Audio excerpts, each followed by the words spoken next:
Many people getting in shape means shedding pounds and getting those awesome washboard abs, but according to our fitness expert, there are a couple of aspects to fitness that many people miss, and that's mobility and flexibility. Wes Cole is here this morning to explain. Good morning. Morning. Well, the thing about flexibility and mobility, I tell people this is one of my biggest hurdles to overcome with new clients, especially when they get over the age of 50. And we're going to go over some reasons why mobility is so important and some great exercises. Yeah, you say mobility and flexibility, they're necessary. Well, they're really necessary. A lot of people come running to me saying, well, I want to lose weight, or I want to get those washboard abs, or I want to put on muscle. But oftentimes, if you're so tight and immobile, you can't do, if you're not flexible enough to do a squat, and it gets you out of alignment, then you're setting yourself up to be injured. In fact, I think of most of the injuries that are in the gym, they're bad form, but they're bad form because people are trying to get in good form position, but they simply can't. So oftentimes, if you're real tight, it's best to, I work with clients for up to 6 months just on mobility to get them to where they can have proper form. So that's why it's important. I have some great exercise.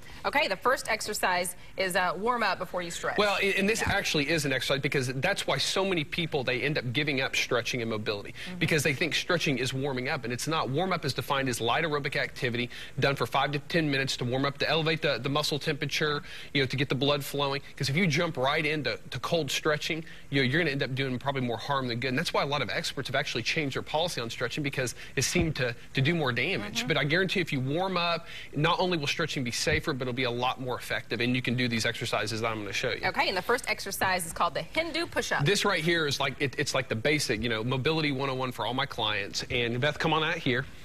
She loves doing this on television. But right here, when she comes up and she does this push-up, what this does is not only is it strengthening your chest, but you're working your hip flexors. She's stretching out her hip flexors. When she comes back, come back up slowly.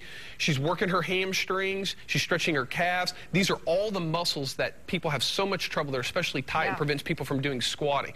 Do 3 or 4 sets of 10 to 15, and do it every day. Don't be afraid to stretch out all the time. Thank you, Beth. That's a tough one. It is. It's a tough one, and I guarantee you it'll go a long way. But that's a great stretch. Okay, all right, the next one is called prying. Okay, Beth, come on out here. This is kind of a variation of a goblet squat that we've done. But basically what you do is you come down and you shift your hips back and forth. You can do it with or without the weight. If you're kind of tight, you don't have to go as low. Beth is pretty flexible. But what that does is that really opens up your hips, and it really helps. Thank you, Beth. But you want to get that specific stretching. Your nervous system doesn't like to put your body in positions it's not used to. So if you only squat once a week and your body's not used to it, you're going to be tight in that position. So if you want to get flexible for the squat, you have to basically rehearse what a squat position is. And if you do that, I guarantee you, your hips you'll feel them kind of open up, and you'll be able to squat. A lot of people, when they say my knees hurt and it hurts my back when I squat, a lot of that, it's not because the squat's a bad exercise, it's just because they're so tight. All right, so bottom line, warm up before you even warm stretch. Up, absolutely. Okay. All right, let's answer a question from one of our viewers. This question comes from Ben. What are the benefits of using a foam roller? A foam roller, Beth, come on out here. All it basically is just a solid, dense piece of foam. You can get anywhere from 10 to 20 bucks. You can get all different sizes. But what the foam roller does, it's what I like to call the poor man's massage. If you don't have the time or the money to get a deep tissue massage, this works. Now, when you do this is just another basic exercise. There's hundreds of exercises that you can do. It really improves the quality of the tissue. It really forces a lot of blood into the muscle. And I guarantee you, thank you, Beth, this will make you feel like $1,000,000. I mean, if you had a hard cardio workout and you wake up, I always call it the exercise hangovers. You just feel. I guarantee you, if you try that, it'll really make a huge difference. And like I said, it's one of the best $20 I've ever spent.